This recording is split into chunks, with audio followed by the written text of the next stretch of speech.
علاش كتصلح الدولة؟ الدولة كتصلح الأمور السياسة، الثقافة، الحضارة.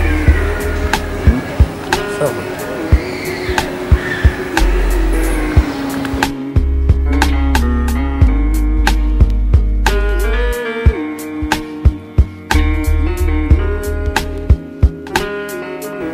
ما نعرف والو، ما عندي ما نقولك على الدولة، ما نعرف والو على الدولة.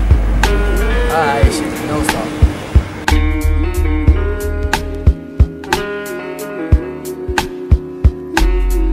والدولة كنعرف كتصلح للسياسيين، هما اللي السياسة هي الأولى. أنا ما قاريش، ولكن لما كنعرف أنا السياسة هي اللي كتسيس الدولة. السياسة شي حاجة اللي كنعرف أنايا، يعني ما نقدر نزيد شي حاجة أخرى من غير هادشي. الدولة مبات ليا يعني الناس اللي ضعفاء ناسينهم، والناس اللي غانيين عايشين، وهادشي اللي بان ليا. انا بان ليا الدنيا صافي،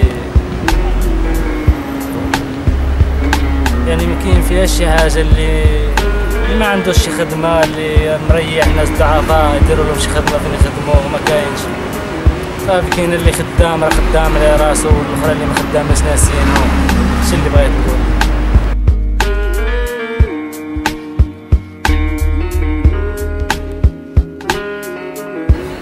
علاش كتصلح الدولة؟ الدولة كتصلح باش تحكمنا صافي.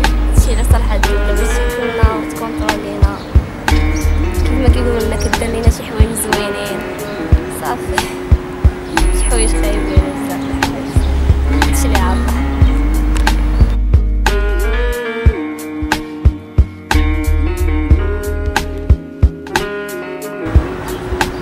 الدولة بالنسبة لي انايا ما تتصلح لوالو. تصلح الدولة دارت باش واحد الناس يمانيبيليو واحد الناس واحد اخرين ويستغلوهم ويبقاو دايرين داكشي اللي بغاو، غادي فهمتي الناس اللي حاكمين يعيشوا بخير والناس الاخرين ما يعيشوا حتى حاجة. صافي هادشي اللي بان ليا.